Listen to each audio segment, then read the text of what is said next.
Warm greetings, everyone. On behalf of W4W Foundation, a think tank instituted as Citizens Collective, we welcome you to another session of Wednesdays for Water.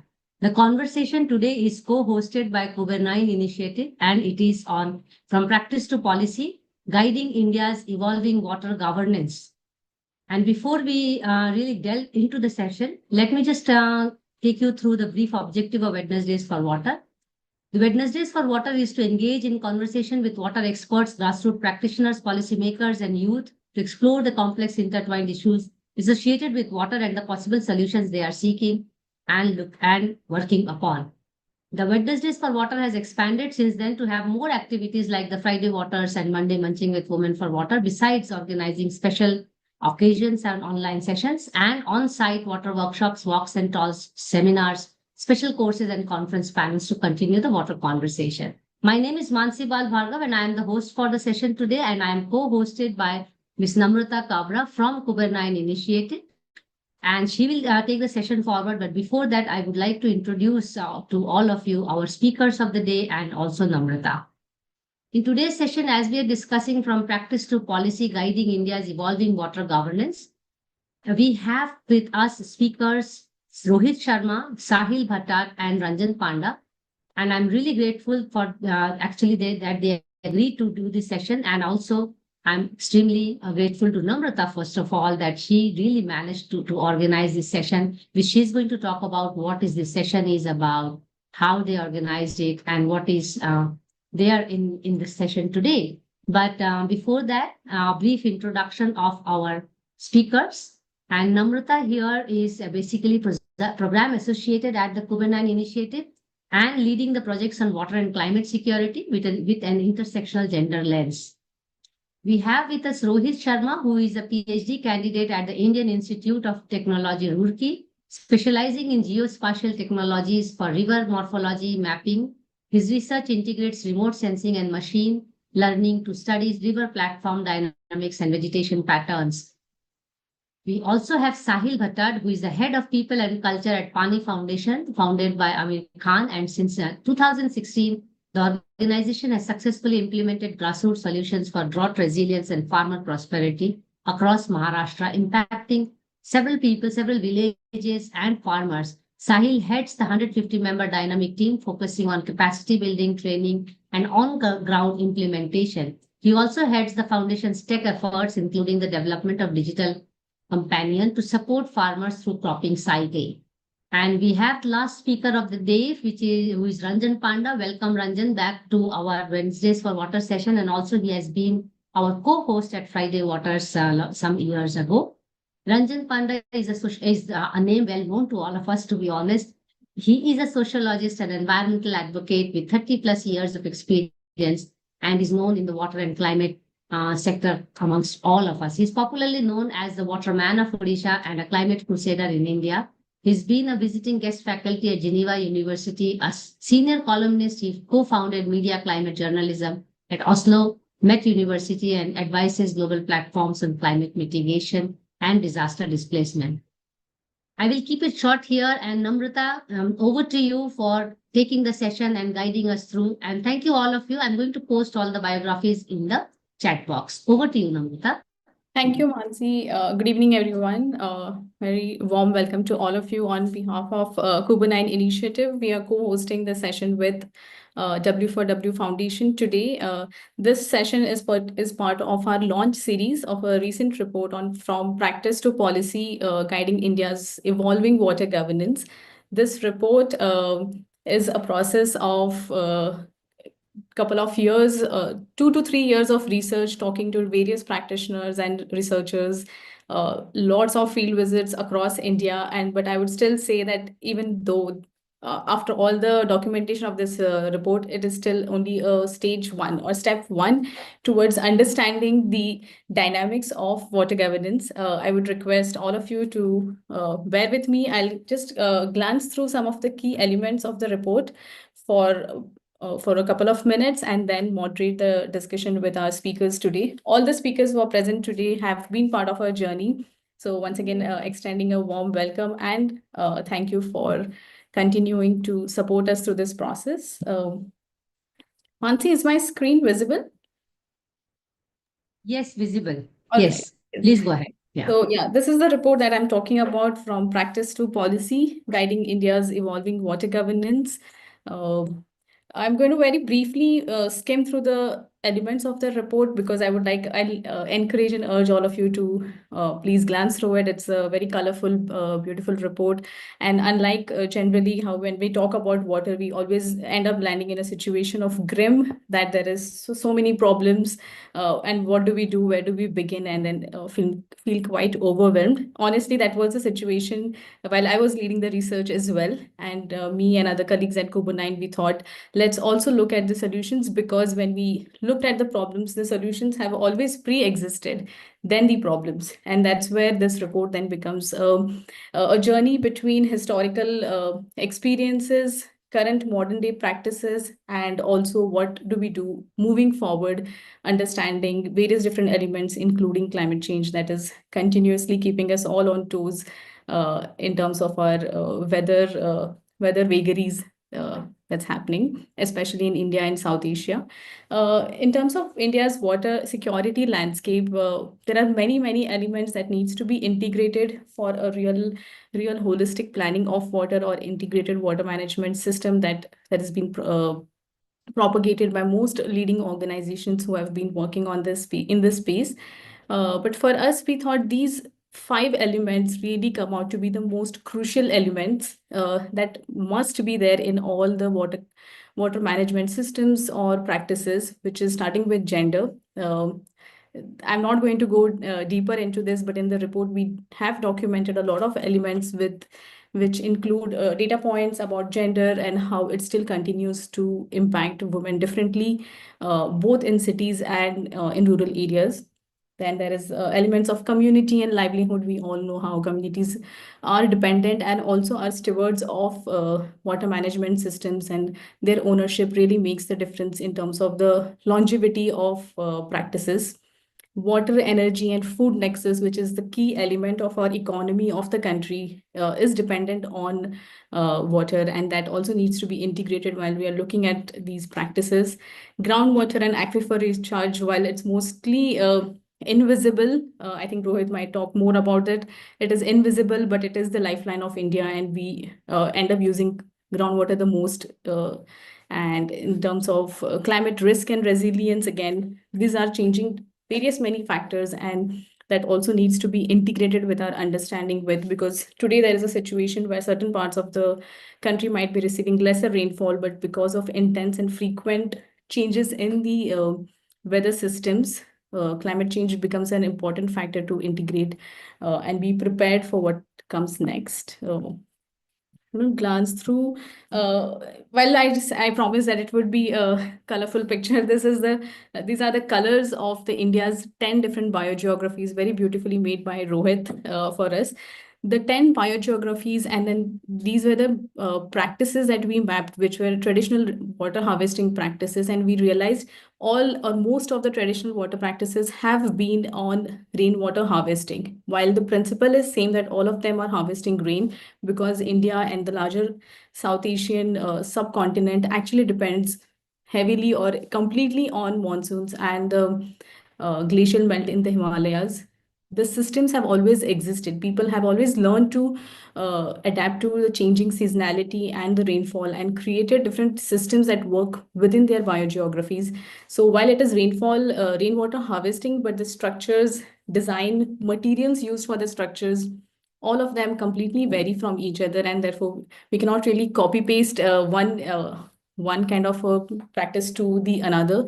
But the principles remain same, which is ecological understanding, the contextual realities, rainfall patterns, elevation, soil conditions, and now increasingly changing rainfall patterns as well.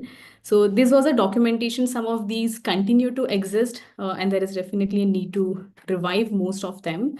What we, from this understanding and from the various lists that we continue to come across, that 30 out of world's 100 cities in India are at the risk of water security. Every day we know that the supply and demand chain, the demand is always skewed against us. what we thought is why are we not looking at water from the water's perspective and from the flow perspective of water, and to do that and to also learn from the lessons that we learned from the historical practices, we went back to some of these maps, and we realized that these maps do exist. There is an elevation map, there is a water map, there is groundwater map, soil maps, and all of these maps exist, but they do not exist in an overlaid form where we cannot see all the layers together in one go to really understand how water really flows. This is an attempt by us to visualize and really understand water from a river basin perspective. And you would see in this, we do not have state boundaries, these are river basin boundaries. And then how the soil, elevation, all those things continue to match each other and contribute to each other, or complement each other. Rohit is going to talk more about this, so I'm going to skip and move forward.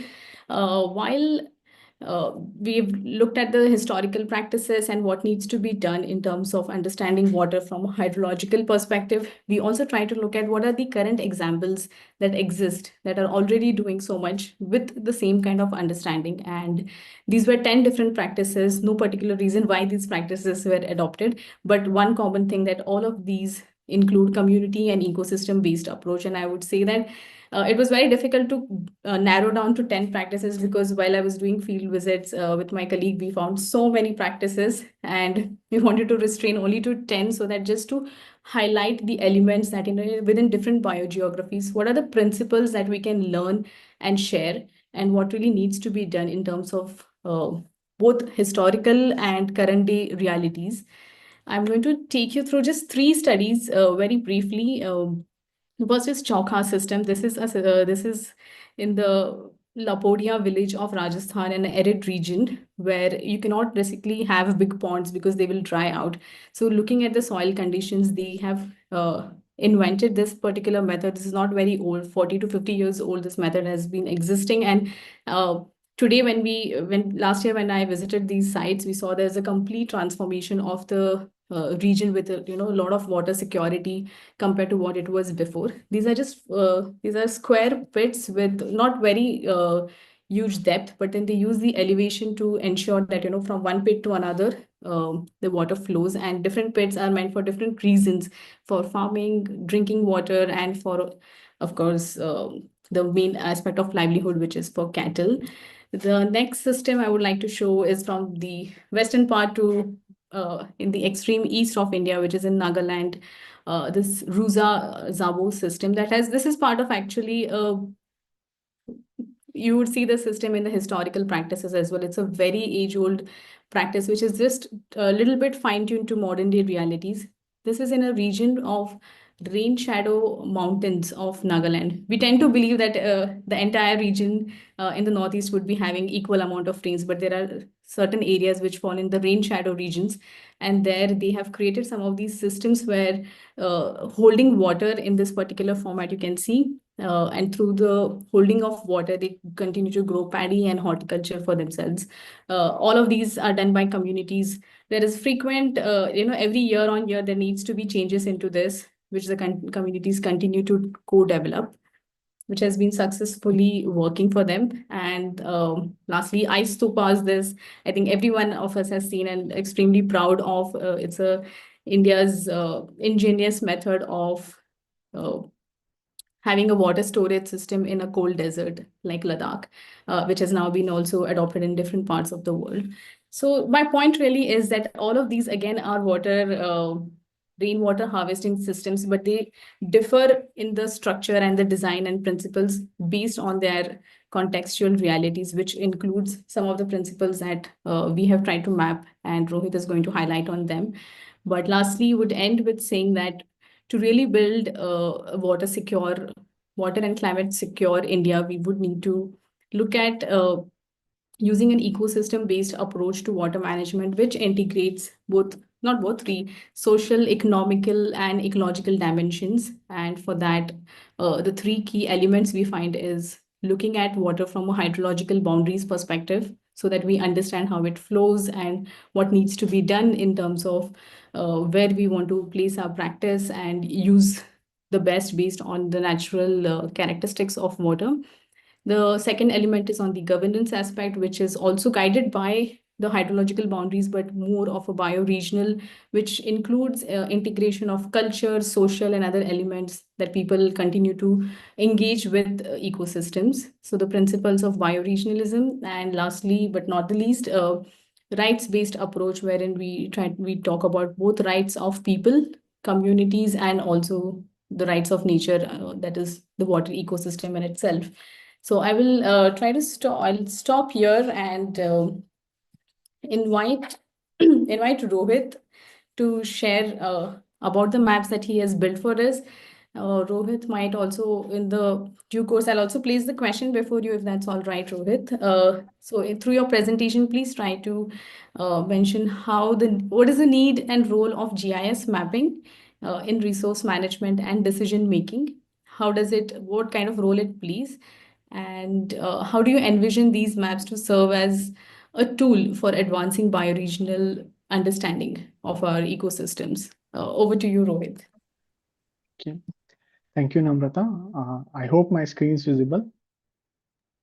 Yes, it is visible. Yeah. Okay. Thank you, Thank you, Rohit. ma'am. Good evening, everyone, and thank you for the kind introduction. I'm truly honored to be a part of this important conversation on water governance, especially from the lens of mapping and spatial thinking, which is kind of core to me as my work as a cartographer and a researcher. So today presentation's titled Visualizing Water Systems, a cartographic contribution to policy thinking, and it draws from my work on the recent report developed by the Cuban initiative. In this session, I will walk you through how we use GIS-based mapping, not just to visualize water systems, but also to understand how ecological patterns, traditional knowledge, and spatial logic can come together to guide more thoughtful and place-based governance. Because in the end, maps are not just representations of the terrain, they are also ways of thinking, tools, and help us to ask deeper questions like what does the land tell us? How do water, soil, elevation, temperature, and communities interact with each other? And how can our policies be more responsive to those natural relationships? Through this talk, I will hope to share some of the maps created not only to present data, but to inspire a shift in perspective, that is from administrative boundary to the ecological systems, and ultimately from geography to governance. So this slide captures the essence of what geography contributes to water governance. See, on the left, we can see a watercolor image of the Ganga Canal in Roorkee, which works reflected not only engineering but also vision. It is quite old work which is rich in emotion and historical context, showing the early significance of water infrastructure in shaping of the region. But however it may be powerful as an image, it is just a visual impression and it does not tell us how the canal functioned within the broader hydrological systems or who is benefited from it. It lacks an ecological and social context, and which is necessary to make informed decisions today. Now, if we look at the right side, the pictures transform into a map. So this map, based upon a recent study done in Roorkee, overlays real-world features, canal, transportation route, land use patterns, road networks onto a geographical canvas. So it just no longer show what exists. It also says where it exists and how it functions and why it matters.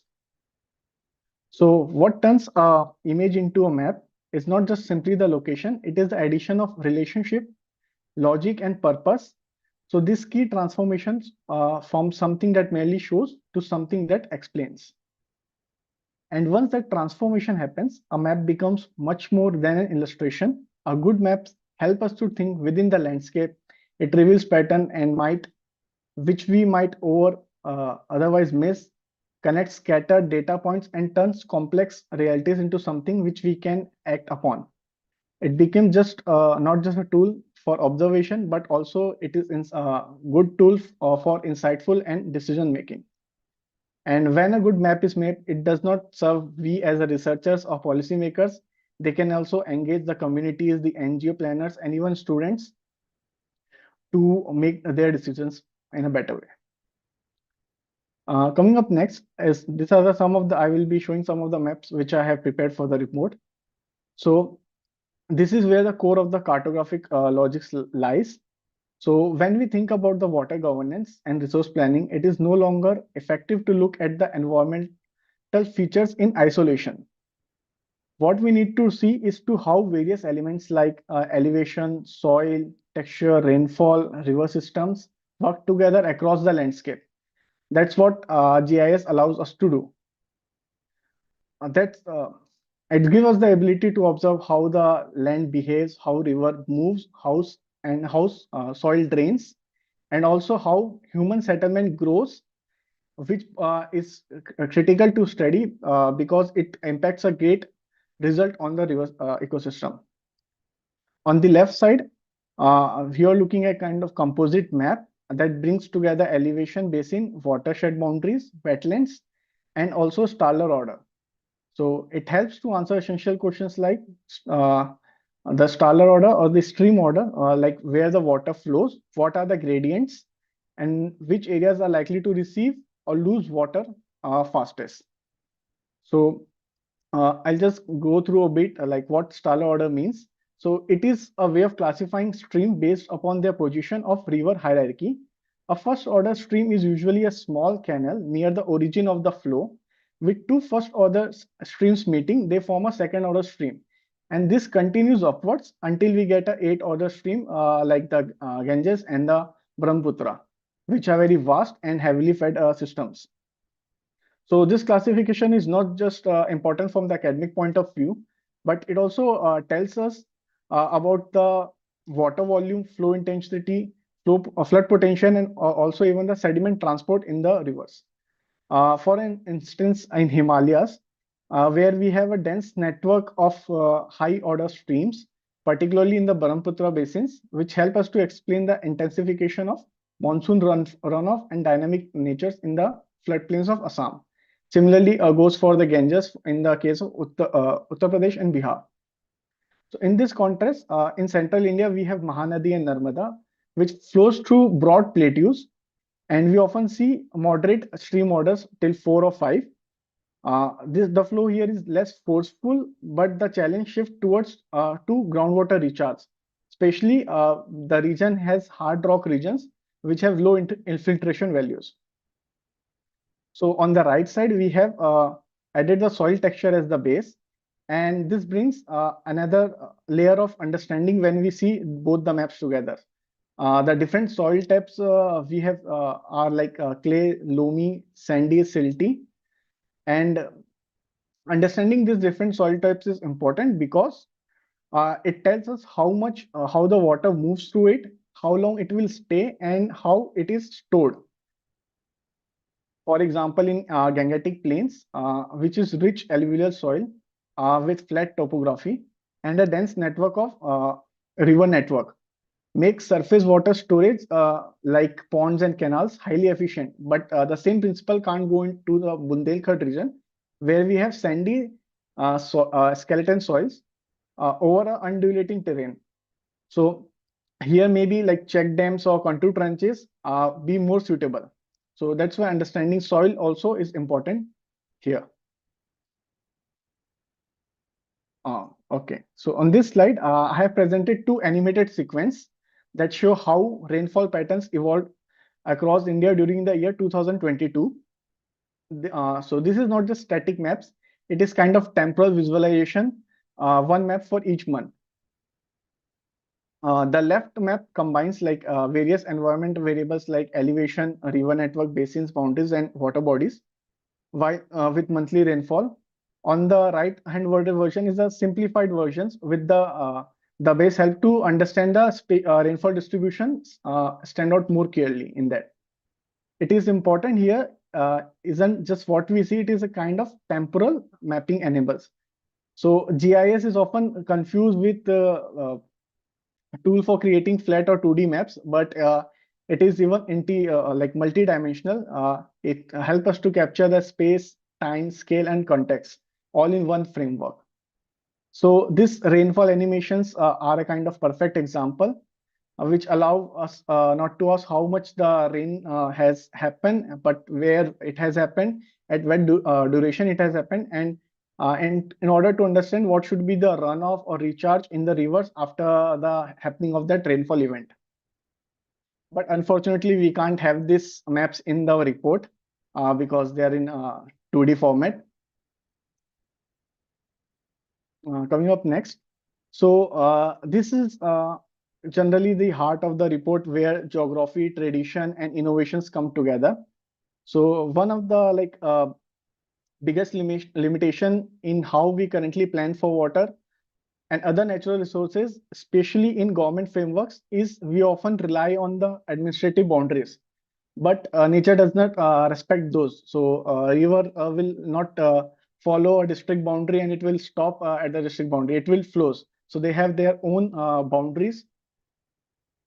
So and likewise for the groundwater and aquifers as well. So there's where GIS help us to shift our perspective from fragmented governments to systematic ecological thinking. By mapping river basins, biogeographic zones, and watershed instead of just state and district outlines, we begin to see the land as it functions. And with that shift from governance to geography is the basic heart or the essence of this report. And these maps were like not just designed to look good, they were meant to help see India differently with respect to the different biogeographical zones and the watershed basins we have.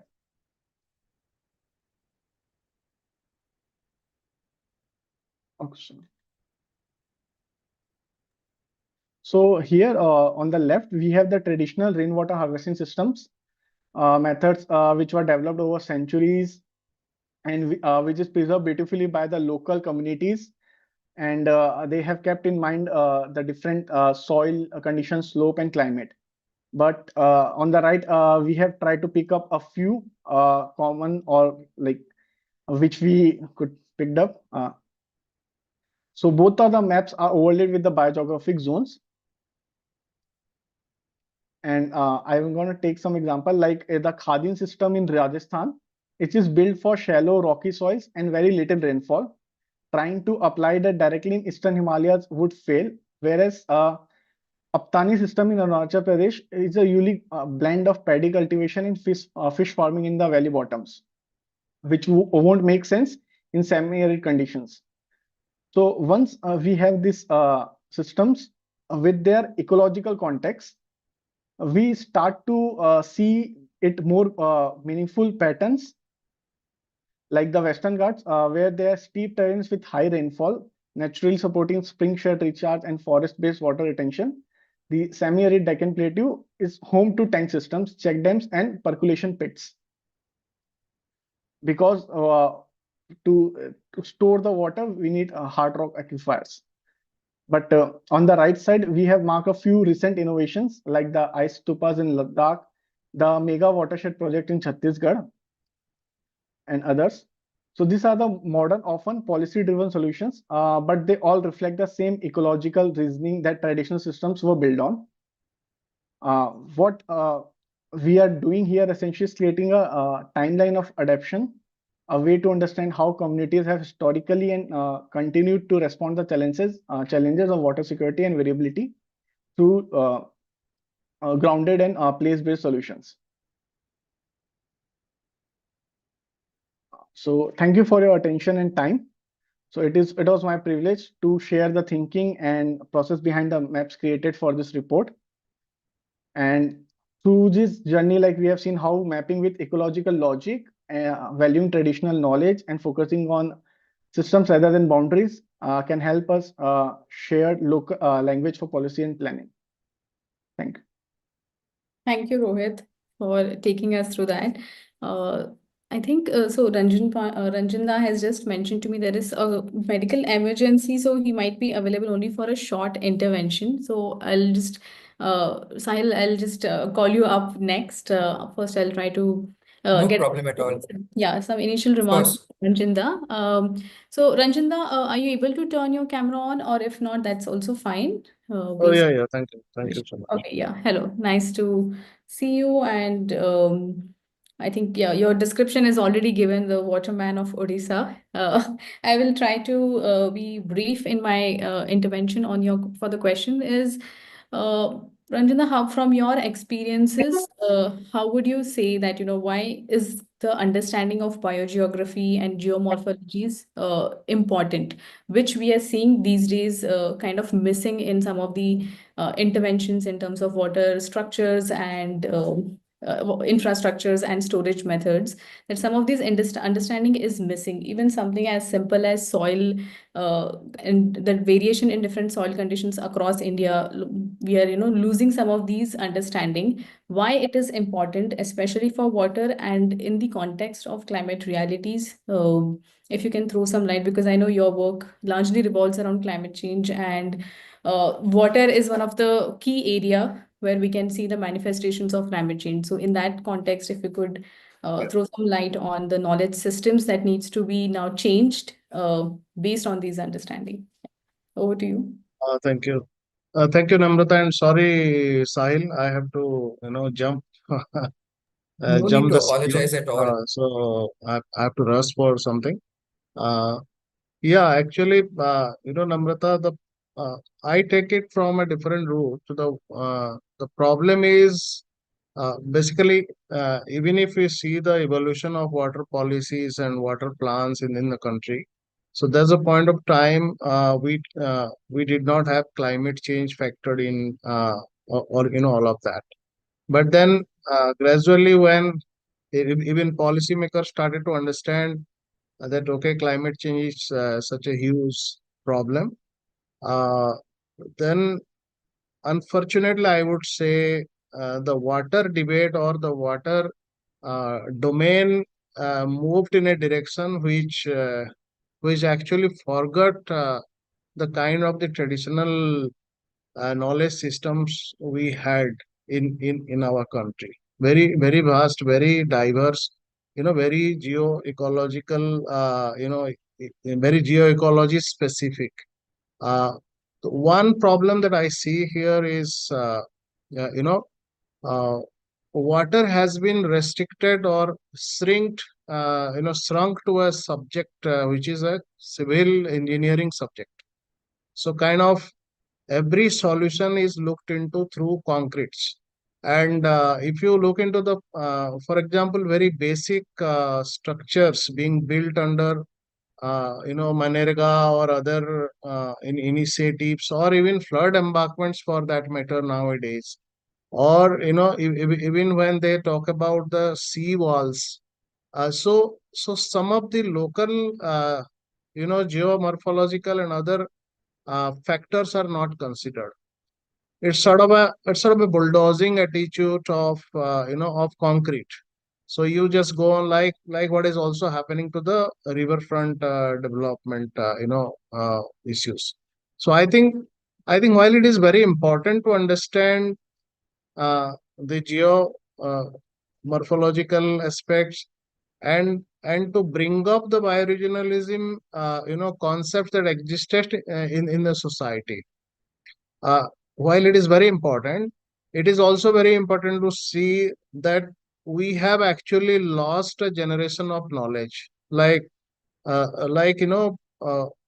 told you in the other day in a meeting that working with the youth, we have realized that there is a huge gap between what existed in the society just a few years ago, just a few decades ago, and what exists now insofar as knowledge is concerned.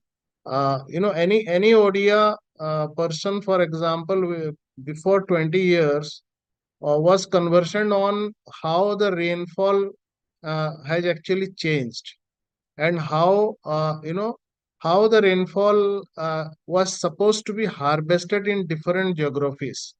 And it's very basic that Rajasthan has 232 millimeter of rainfall, and Odisha has near about 1500 millimeter, or for that matter, we have all these differences. But then one solution fits all kind of an attitude in the policy ranks is very disturbing. And that has not only come into the policies and plans, it has also been blanked out from the education system. I think that is where a lot of concern rises, because everybody feels that a river or a water body is sort of my uh, uh, I would say it's my servant kind of thing.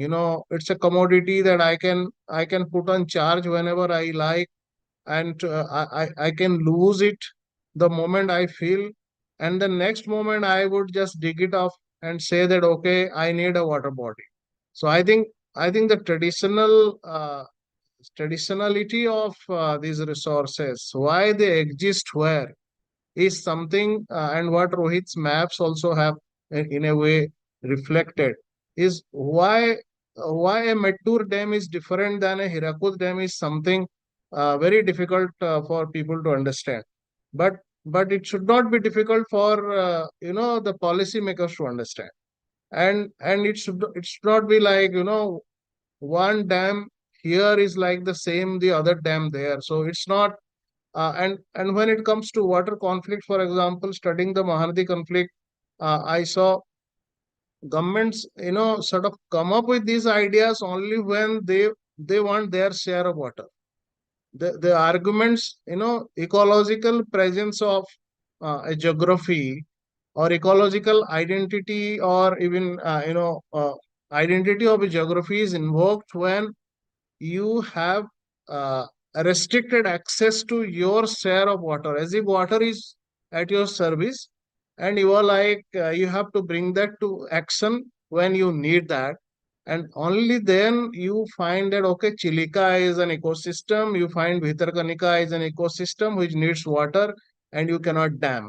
But the next day your same people would say that okay, all water is going wasted into the sea, so you need to harvest all of them and bring up dams, damaging all the kind of geoecological characters of a river. So I think more important to understand these, I would say, it's very important to understand these, and actually percolate this knowledge into the communities again, because they already have we should not romanticize community also, as as I was telling the other day, because there is a generation in the community which is no more linked to the local natural resources. They don't want to work there, so they don't have knowledge on the species. They feel planting a sapling is the solution to climate change.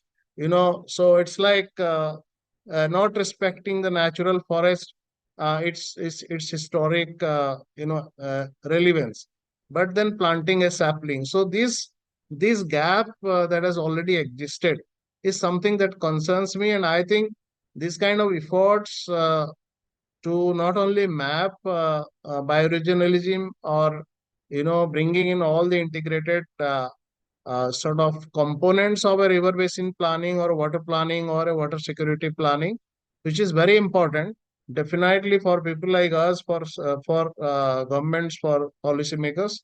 But then it is now very important again to actually bring off the educational initiatives, because awareness is a sort of a wastage of money. That's a perception that is being built.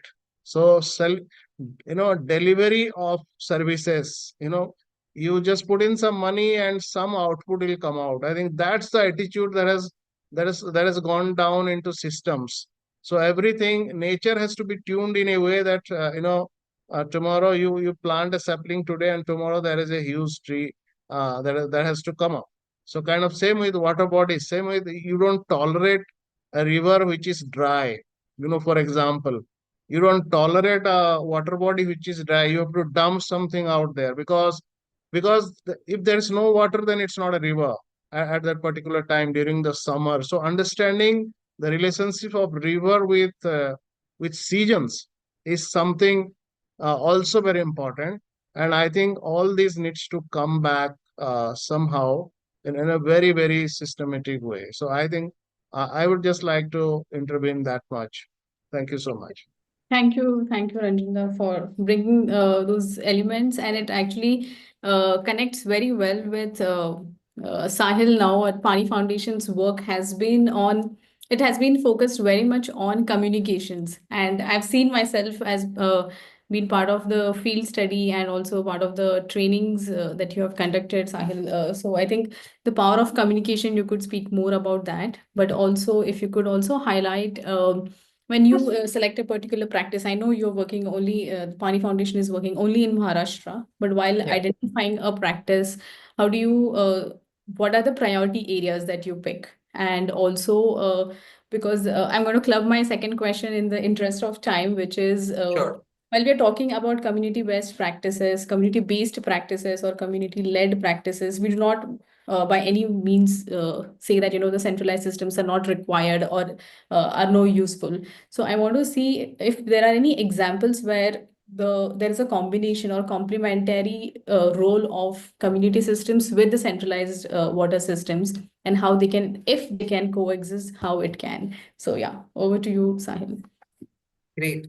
Namrata, thank you so much. Thanks, Mansi, for this invitation and this opportunity to speak to all of you.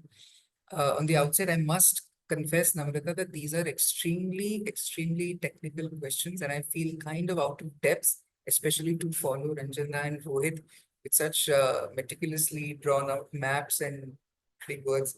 What I'll do is I'll speak a little bit about how Pani came about to be and the work we've done so far, and hopefully try and tease out some answers to the questions you've asked me. In 2016, the founders or the people who founded Pani Foundation were running a television show called Satyameva Jayate, where the idea was to see and to test if effective communication skills can bring about an on-ground change on topics that needed work on.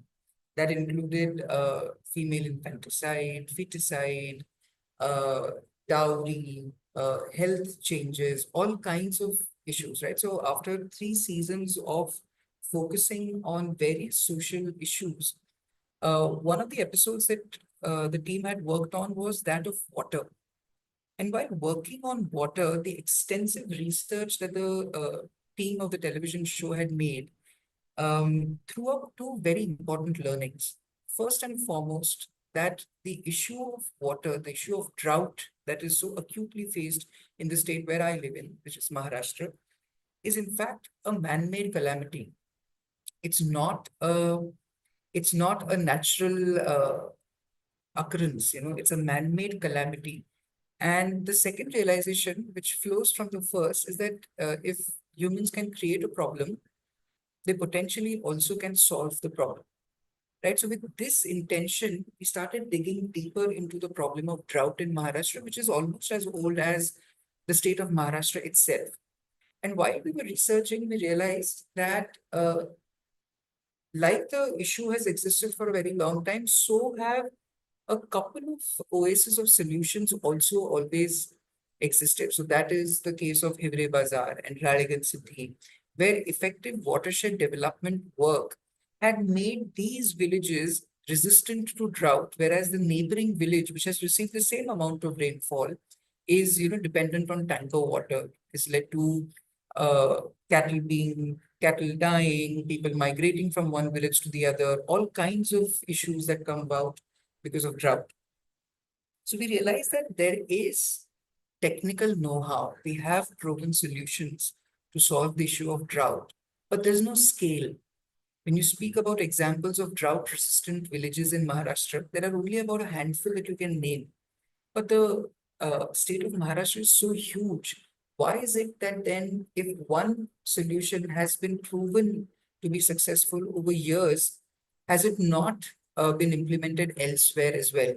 So that was our challenge, that the issue of water is something that we want to solve simply because water touches every aspect of your life, right? From education, because often what happens when you don't have water, young girls and boys have to walk miles on end to fetch water. The lives of women are disrupted. Men are then forced to take certain kind of crops. Not just men, women who are also farmers also are forced to do certain kind of agriculture. They have to migrate from their own villages to other villages to work as laborers. And your whole life is at the vagaries of whether it has rained enough this year or not. How this impacts education, marriage, social fabric is all something that I'm sure all of us already understand. So I won't get into that. But the idea was that if water is an issue that impacts every aspect of life, and there's a solution to this water problem, which has not received scale, can we bring the communication skills which had yielded result during the Satyameva Jayate television show to this water issue, at least in Maharashtra? So that was the challenge we set for ourselves. And I'm happy to say that the way we did this is we were very clear as to what we wanted. We wanted the community, we wanted people to take ownership of the solution. We didn't want to become the government. We didn't want to become an NGO that just provides water to people, because then that's not sustainable, right? When you and I have spent time and effort into curating something, into creating something, into building something, then I'm more invested in making sure that its longevity is also maintained. So the idea was that there can't be a transactional relationship between Pani Foundation and the people we are working with. People have to own the solution.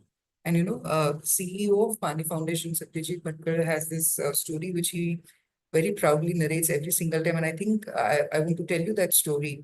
After the first year of our work, for me to tell you the story, I will quickly give you context. What we eventually ended up doing is conducting a competition between villages to see which village does the best work in watershed and soil conservation. Right. So nowadays you have competitions on everything from dancing to cooking to singing. And we thought, why can't there be a competition on best behavior and best work when it comes to water and soil conservation?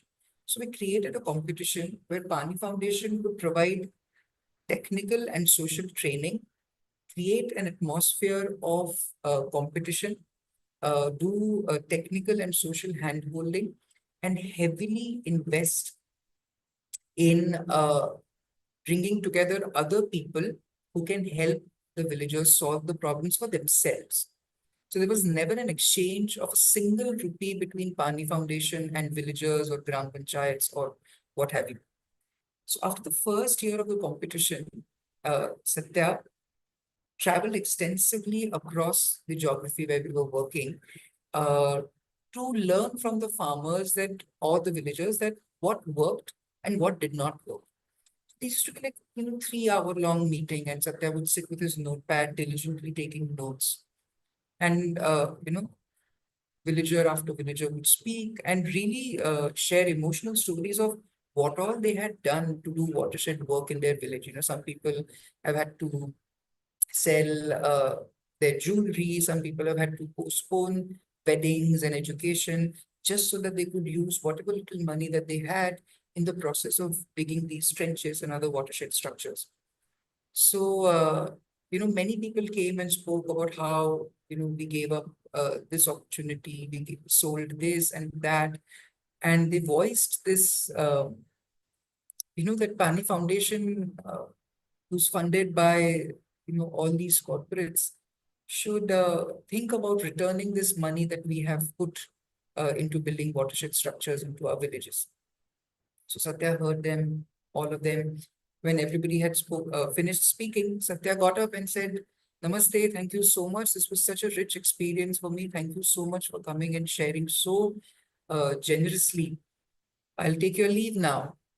And the villagers were confused. They're like, "Hello, we just told you that we spent all this money out of our pockets, and we'd like you to reimburse us for that."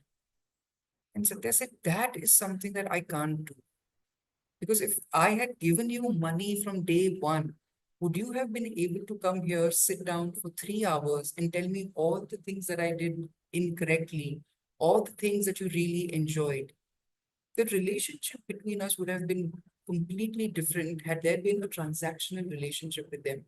And the man who was, sort of forcefully speaking about these things got up and gave Satya a hug and said, I'm so happy that you didn't give us anything, and we'll continue to work together without there ever being an exchange of money with us. So I think in terms of defining which practices to adopt and to scale, I think the idea is that if you want a solution to be long lasting, if it can't be owned by the people and the community, then that's where the problem arises.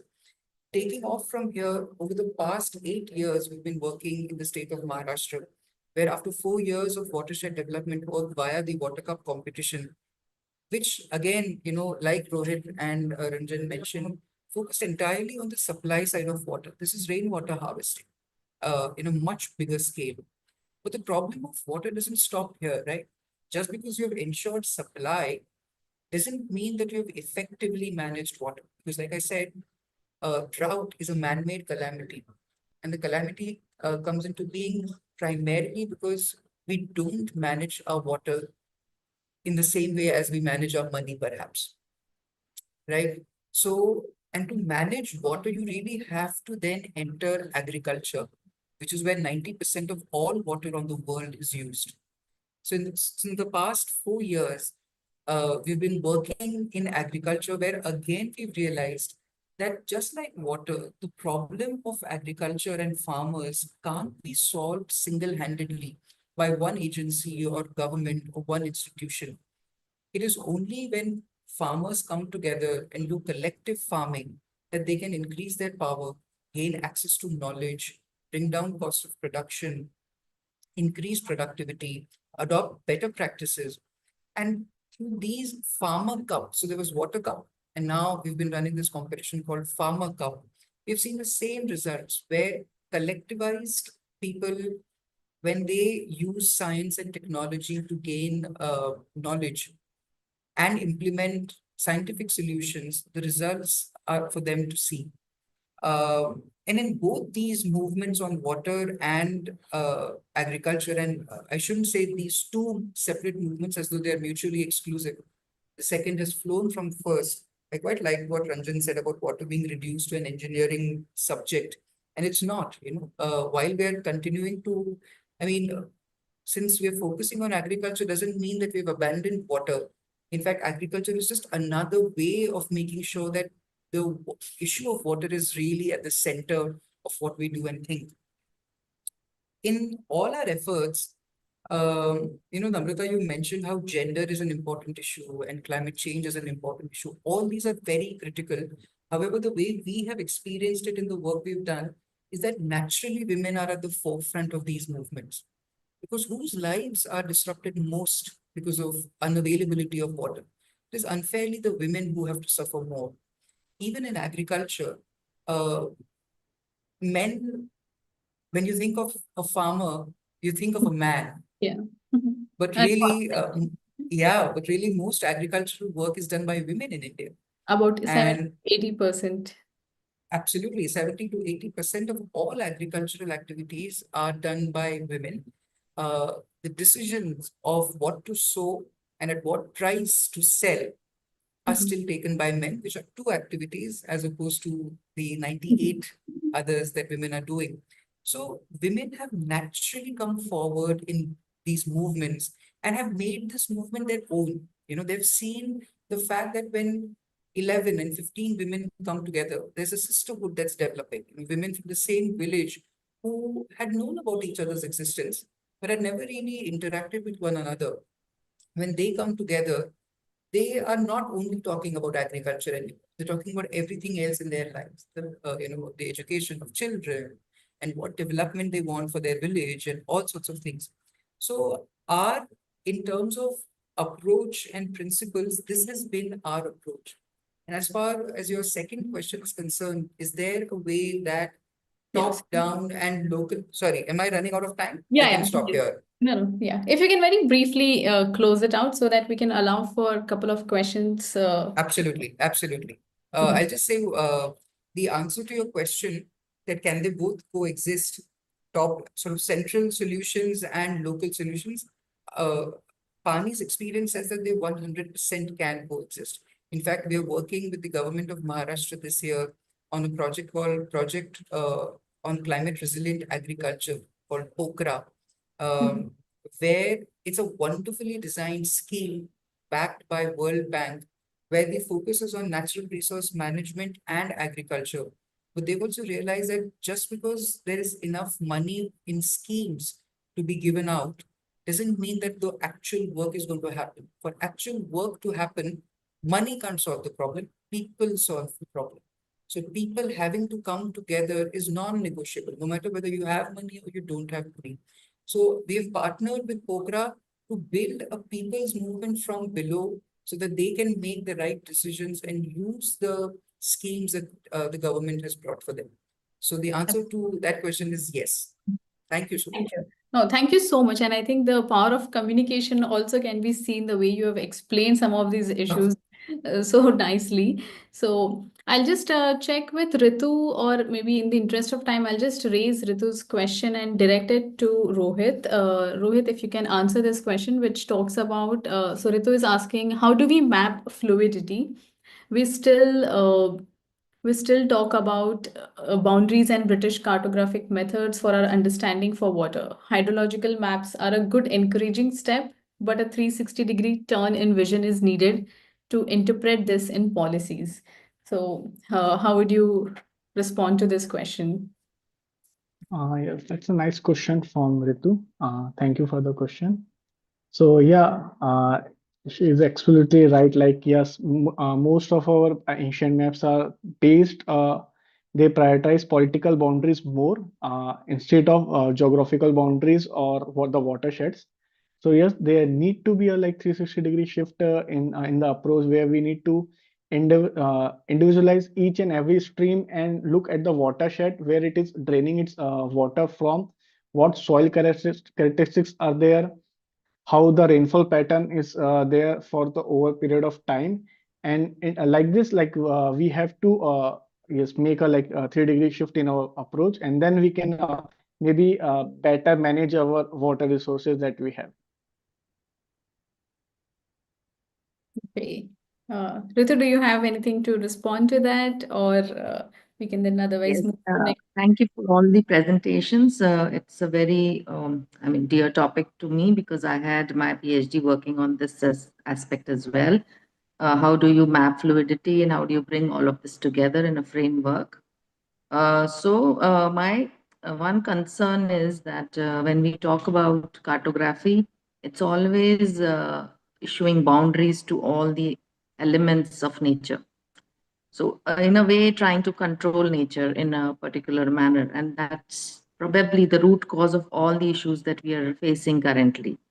So, that's why my question had come from that angle that yes, it looks very idealistic, but we have to step by step start mapping fluidity from the community perspective rather than from the top down perspective of having a cartography and showing maps. It can be people who say about how do they interact with the water and what are the ways in which they safeguard water and try to bring all of this together into a mapping system.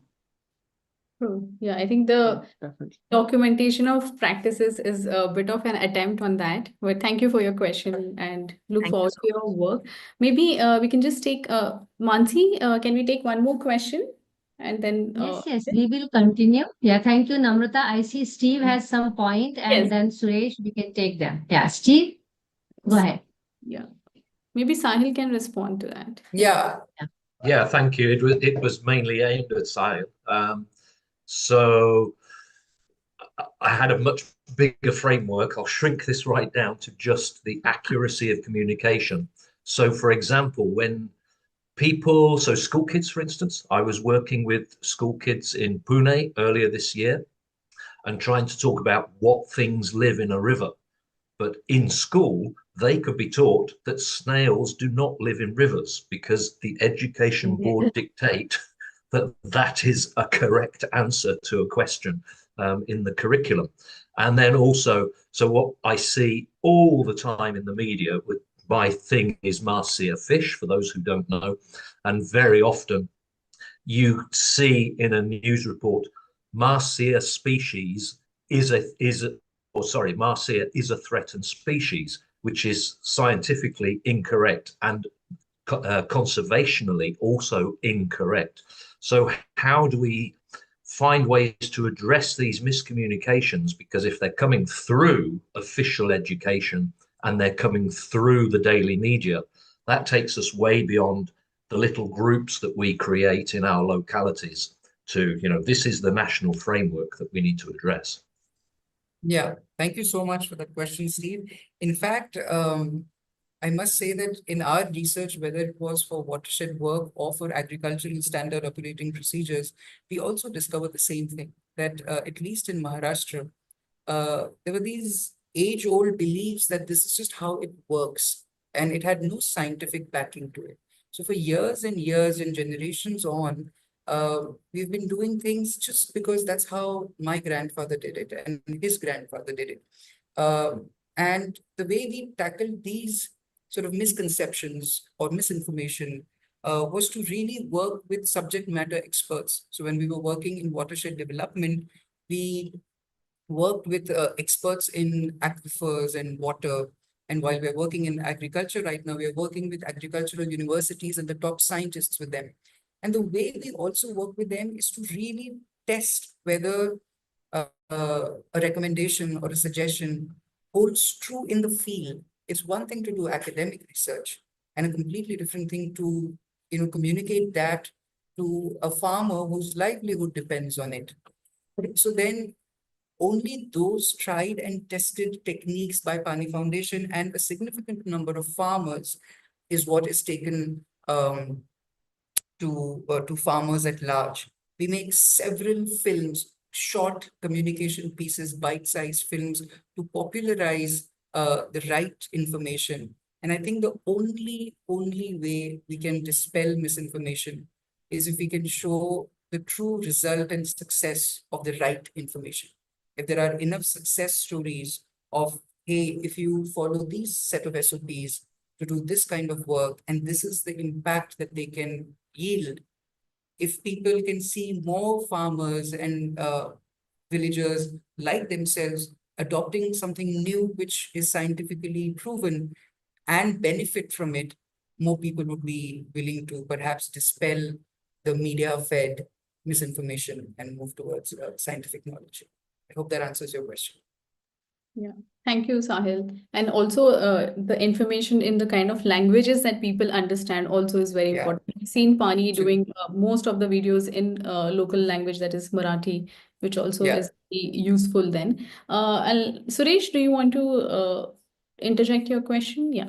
Yeah, thanks for giving me a chance, Namrata. Though I don't work much on rural water supply, but I had some observations which I wanted to make. And another, I've never visited these villages in Maharashtra, but I have seen a similar example in North India, in Sukhomanjri, where it's the government-based initiative, where government department was involved, and then villagers were mobilized to work with them. Gender issues were also taken care much, you can say 3 decades ago. But where is it now today? One needs to look at that. Another example is what is being projected here, that NGOs and other people work together and try to solve. Government has also done, but then the issue is of scale and multipliers. This village which I'm talking about, the children do not want to pursue what was pursued by their parents as a part of a community mobilized schemes. And then water is actually seen as an infrastructure. There's no doubt about that. The government has said every village will be provided water by pipe, and it's a pipe dream. But nobody is telling them that water as a source is site specific also. It has certain constraints. I think I just wanted to say that because I saw that, in Sukhomanjri, after this scientific intervention, government department, villages, everybody has read about that, people who have worked in water sector.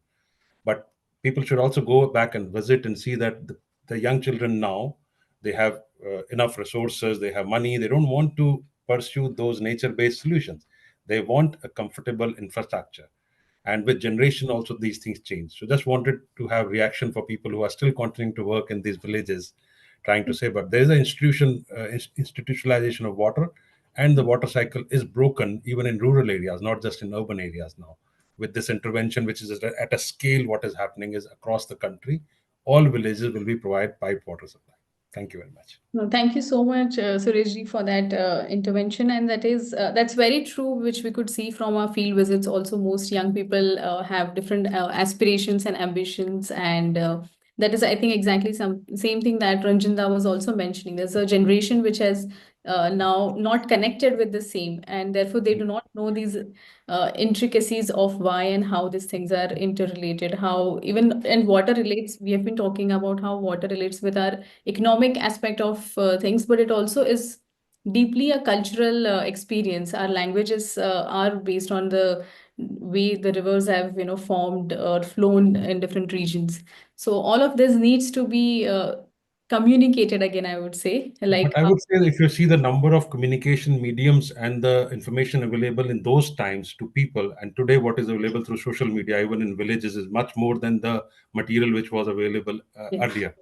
So please trust Yeah. me, believe me on that. We are doing much more than that, and Mhm. everybody is aware. But then there is there is no value attached to water. There's no We value. save gold. Okay, there's no attached. Nobody is telling you that what is the true value of providing water to you at doorsteps or in your house, and nobody is asking you to pay for that. So people are selling you a pipe dream. Actually, that's what. Sorry to interject again and say that that's what No, is that is attached. true. That is the hard reality that we have to accept. It's not all how we think. And Sahil also mentioned our academic research and work kind of ends when we look at things on the field. And everywhere it's a different reality. It's not going to be a same thing in different places. But thank you for bringing those issues up front. And there are very many complexities of water. And I think that is what I'll hand it back to Mansi, because every Wednesday that's what we do at Wednesdays for water conversations, to talk about all these different aspects. Thank you to all who have joined, and thanks to both Sahil and Rohit for sharing so graciously with us. Yeah, back to you, Man. That's all from me. Thank you, Namrata, and rest of you people. Please stay back. We are not done yet because I have my questions for Rohit and Sahil, and also announcement for the next week. And Namrata, thank you so much. You have naturalized being host to our Wednesdays for Water. So I would like to have you more as a host for the session so that I am a bit relieved from this responsibility in future. So thank you, Namrata, for this wonderful coordination and moderation. Rohit, I have a very simple question for you, and especially I got moved from the interesting map you had where you showed the visual aspect of it and the map of how is the journey from there to here. And I was wondering, and I had a student actually who did a cartographic analysis of Sabarmati River, and I was thinking that can we really come to some kind of arrangement where we can have projects like what Sahil is mentioning to use these visual maps as well as these important maps, and maybe a third map which actually Namrata was showing through her presentation on Chokha. By the way, Padma Shri Lakshman Singh ji has also been our speaker as a meet a maestro. And we just had Pipe Water Dream 2 sessions ahead. So what Suresh was also talking about. So at Wednesdays for Water, as rightly mentioned, we are really trying to cover it as much as possible, the complexities we deal. So what do you think, Rohit? Can we really have these three kinds of map, the mind map, which local people can draw? We have had wonderful speakers telling how people draw their maps.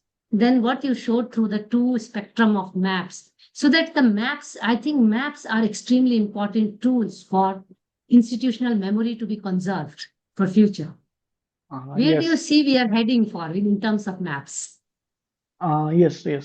So yeah, that's kind of thing which keeps into me and as well. Like I have tried to connect with the NGOs, and I have gone also through the case studies of Pani Foundation where they have like dug the crescent or moon-shaped trenches inside the village, Yes. and which is used for the refilling of the groundwater as well as giving the water supply to the village.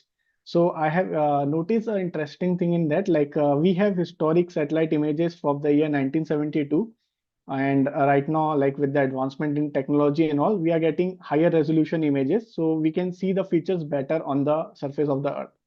Even though like the small structures like the crescent moon shape, it can't be viewed from the satellite. We can have an impression, and the best part about this is when water comes, trees also, the vegetation tries to develop around that. So if we can't map the water, we can map the vegetation, and we can have a temporal analysis like in this year this was the vegetation, and so on and so forth.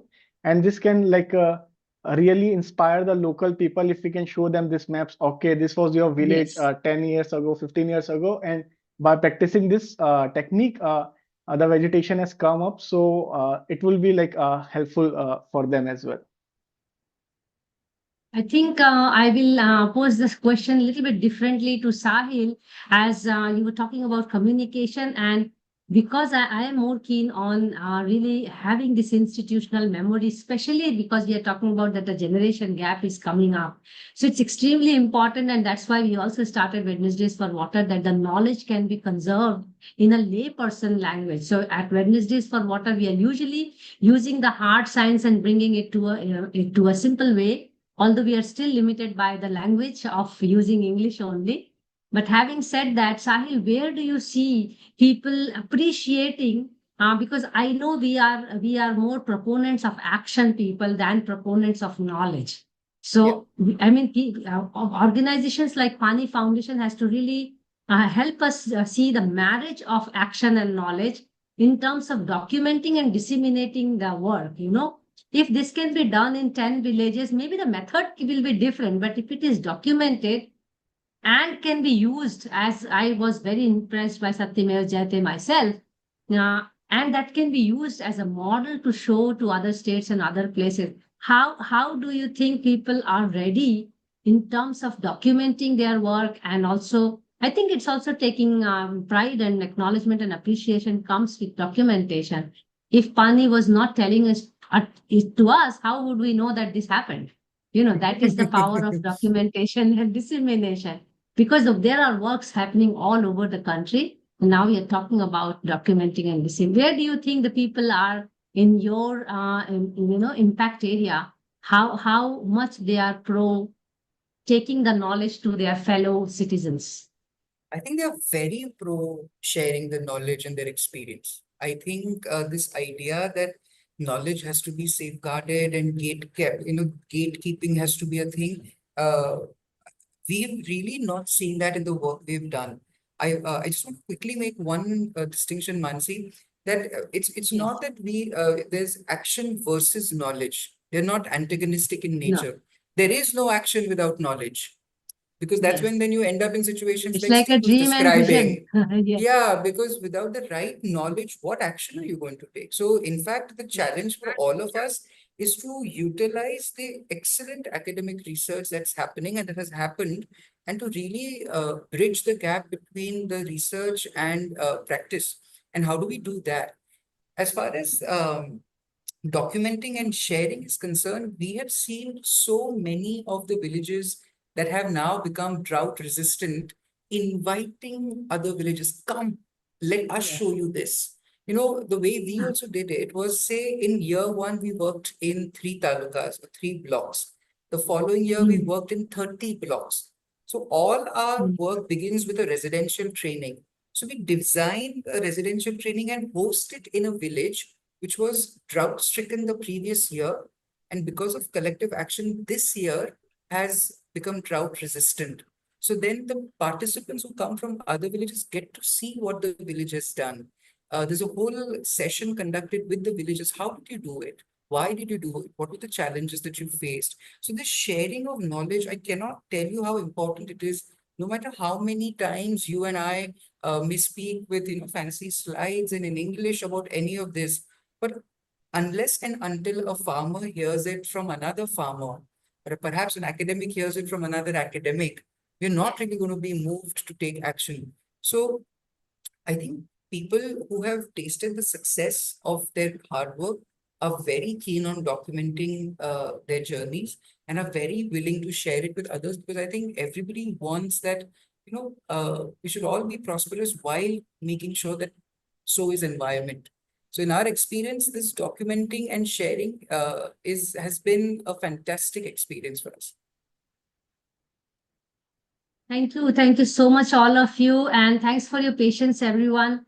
We started 5 minutes late and we were already, I think, envisaging me and Namrata that the session will be around 75 minutes. And that's what has happened. We were planning to have Sonam Wangchuk also, but I hope he is there very soon. And Namrata is going to take that responsibility and continue with that. For the same report that Kubernetes initiative has made, wonderful. I will again encourage everyone to go through it, very simply put and very nicely documented. I would not say stories, but life experiences of people with water. We are going to continue with our conversations, and this Friday we have very interesting conversation moving from the rural landscape which we are talking about. This Friday we have Water Thesis Club on 14th. Sorry, not on 14th. I'm extremely sorry, but on 25th of April, where we are going to talk about waterfront. And we have a student, a PhD student, because that's what we do on Friday Waters Thesis Club. He is going to talk about public spaces along shoreline, experiencing the urban beaches and waterfronts. That's on April 25 at 7 p.m. IST, which is 6 a.m. in Canada time, because the researcher is stationed in Canada. Then we have next week, Wednesdays for Water. We shall continue on April 30 at 5 p.m. IST. No, sorry, that is 4 p.m. IST, because we have speakers from outside India and I have to change the timings because of them. It's at 4 p.m. IST for a discussion on water and justice, social and economic considerations for decision making. And we have professor from University of Bradford and MIDS Chennai to talk about it. So with this, we are going to say goodbye to all of you, but only to tell you that if you know someone who would like to speak about water, or if you like to speak about water, please do write to us. We are constantly looking for speakers, and for now, we have speakers lined up until June. So we know we are going until June and hoping to really cross the 350 mark very soon, and continue to make us the longest water conversation, but more importantly, an open knowledge repository for all of you, not only to look at the knowledge, but also to look at the knowledge makers of this important subject, which is water. Thank you so much, all of you. Please take care, and we shall connect with each other soon. Thank you. Thank you, Mansi. Thank you for this space. Thank you so much, guys. Thank you, This was Namrata. lovely. I am seeing you naturalized moderator. Please consider that as a responsibility for future. All right. Bye, Thanks, Mansi. Rohit, and thank you, Thank you, Sahil, Mansi. and Thank you, Ranjan Namrata, is for the not here. opportunity. All the participants. Bye, people. Bye. Bye-bye. Take care. Bye. Bye.